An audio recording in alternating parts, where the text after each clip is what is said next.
इसीलिए जीत रही है। एबीवीपी हो या बीजेपी हो, सब ईवीएम हैक कर रहे हैं। चुनाव आयोग आपके साथ है हर जगह, इसलिए आप जीत हासिल कर। अब जब तक 70 साल से वो कर रहे थे ईवीएम हैक तो कुछ नहीं हो रहा था, हमने कर लिया तो बुरा लग गया। ये सही है मामला।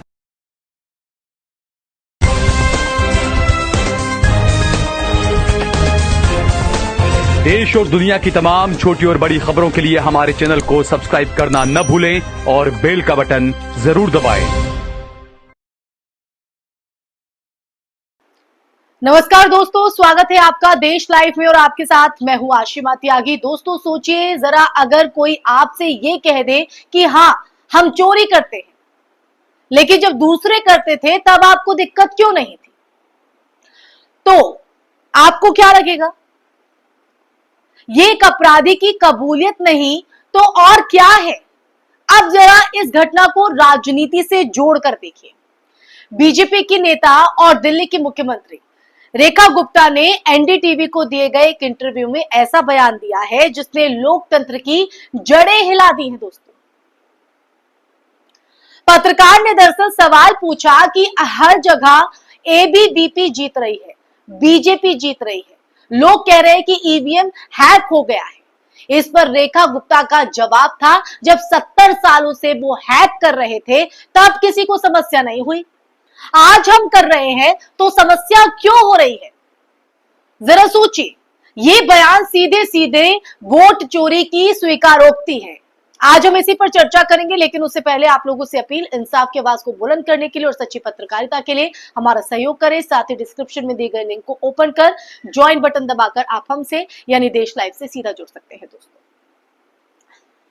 चलिए आज की चर्चा पर वापस लौटते हैं और चर्चा को आगे बढ़ाते हैं। दोस्तों, लोकतंत्र की सबसे बड़ी ताकत चुनाव और वोटिंग की ईमानदारी होती है। अगर वही समझौते में आ जाए, अगर वही खरीद फरोख्त और हेरफेर का खेल बन जाए, तो लोकतंत्र का नाम ढांचा सिर्फ एक दिखावा रह जाता है।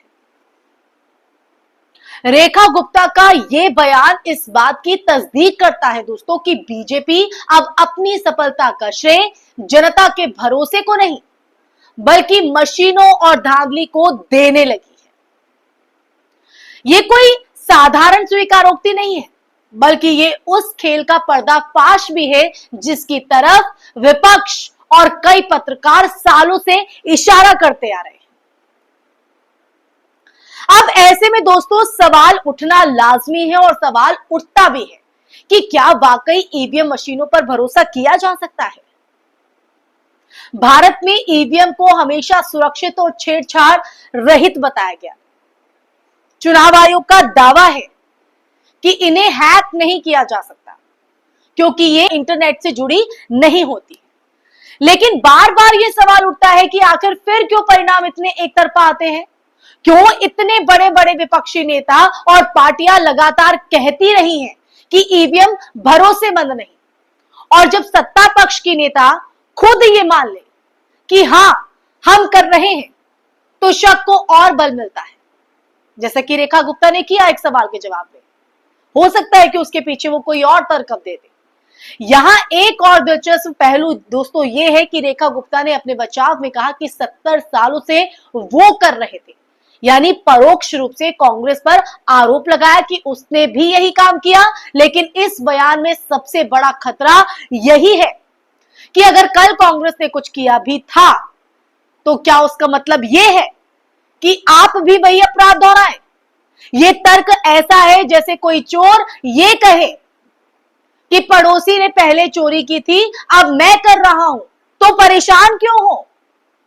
यानी अपराध को अपराध मानने की बजाय उसे सामान्य बनाने की कोशिश। आप समझिए दोस्तों, इतिहास पर अगर नजर डालें तो कांग्रेस पर भी चुनावी गड़बड़ियों के आरोप लगे हैं।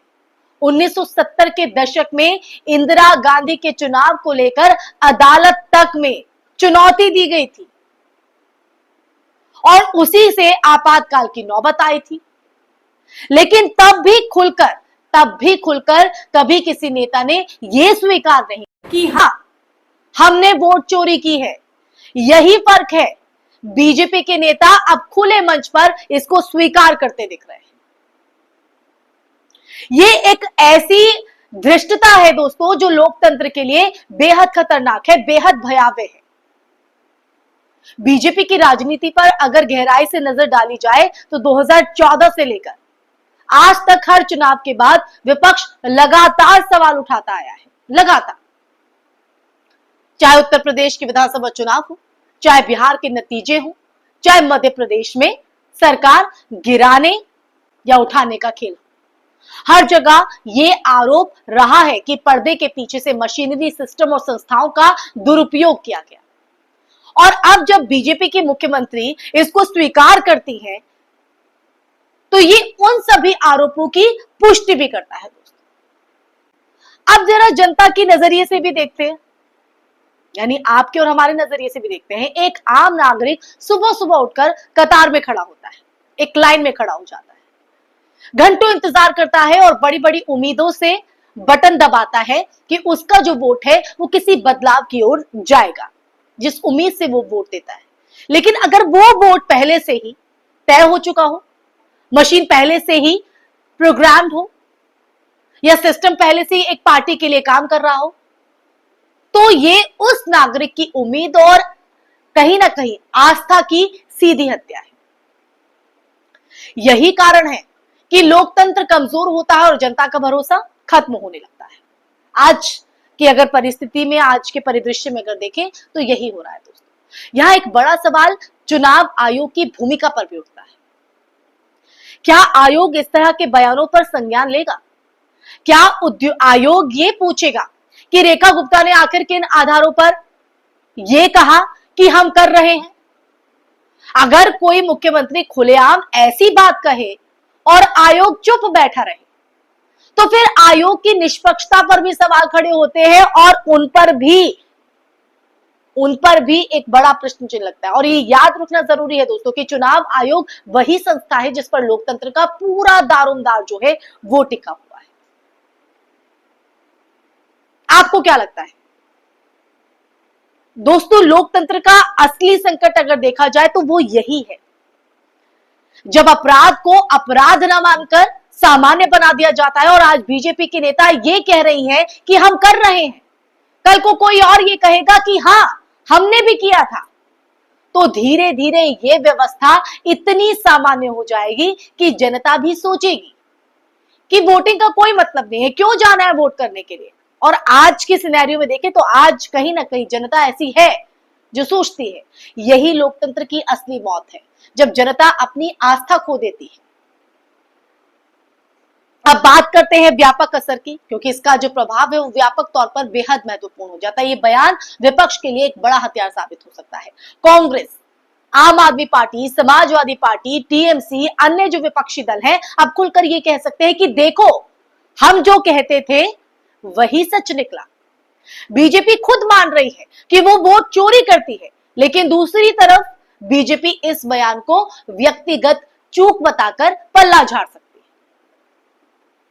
कह सकती है कि रेखा गुप्ता की जुबान फिसल गई। लेकिन दोस्तों ऐसे में सवाल यह है कि क्या इतनी बड़ी बात को जुबान फिसलना माना जा सकता है? दोस्तों लोकतंत्र की लड़ाई सिर्फ वोट डालने तक सीमित नहीं रह जाती है, बल्कि ये उस वोट की सुरक्षा पर भी पवित्रता की लड़ाई भी है। अगर वोट चोरी मान्य हो गया, अगर उसे सामान्य बना दिया गया, तो फिर ये लड़ाई खत्म हो जाएगी। इस लड़ाई के कोई मायने नहीं रह जाएंगे। रेखा गुप्ता का ये बयान आने वाली पीढ़ियों के लिए चेतावनी है दोस्तों, कि सत्ता के लिए कोई भी पार्टी किस हद तक जा सकती है, किसी भी हद तक। ऐसे में आज की इस चर्चा के हम निष्कर्ष पर आते हैं तो दोस्तों सोचने वाली बात यह है कि क्या लोकतंत्र महज एक तमाशा बनकर रह गया है या रह जाएगा? क्या हमारा जो वोट है, जो हमारा मत है, वाकई मायने रखता है या सब पहले से ही तय होता है? बीजेपी की मुख्यमंत्री रेखा गुप्ता का ये जो बयान, जिस पर आज हमने चर्चा की है, ये बयान लोकतंत्र के लिए एक आईना है। इस आईने में हमें ये साफ दिख रहा है कि सत्ता की भूख कैसे नियमों और संस्थाओं को निगल रही है। अब ये जनता पर है कि हम इस आईने को देखकर जागे या फिर आंखें मूंदकर वही तमाशा देखते रहे। अगर जनता ने आवाज नहीं उठाई तो आने वाले समय में वोट डालने का मतलब सिर्फ एक औपचारिकता रह जाएगा, सिर्फ एक औपचारिकता। और याद रखिए कि लोकतंत्र की असली ताकत जनता है, मशीन नहीं। तो तय कीजिए दोस्तों कि लोकतंत्र को मजबूत करना है या उसे खतरे में डालना है। इसी के साथ इस चर्चा में फिलहाल के लिए बस इतना ही। ये चर्चा अगर आपको पसंद आई हो तो आप कमेंट बॉक्स में कमेंट करके जरूर बताइएगा। साथ ही साथ लोकतंत्र को मजबूत करने के लिए आप अपनी भूमिका कैसे निभाएंगे, अपने विचार जरूर साझा कीजिएगा दोस्तों, क्योंकि आपकी राय, आपके विचार देश लाइव के लिए बेहद महत्वपूर्ण है। साथ ही साथ इस वीडियो को ज्यादा से ज्यादा शेयर भी कीजिएगा और हमारे चैनल देश लाइव को सब्सक्राइब भी कीजिएगा। इसी के साथ आप लोगों से इजाजत लेना चाहूंगी, फिर हाजिर होंगे एक नए टॉपिक के साथ। तब तक के लिए अपना ख्याल रखिए। जय हिंद, जय भारत, नमस्कार।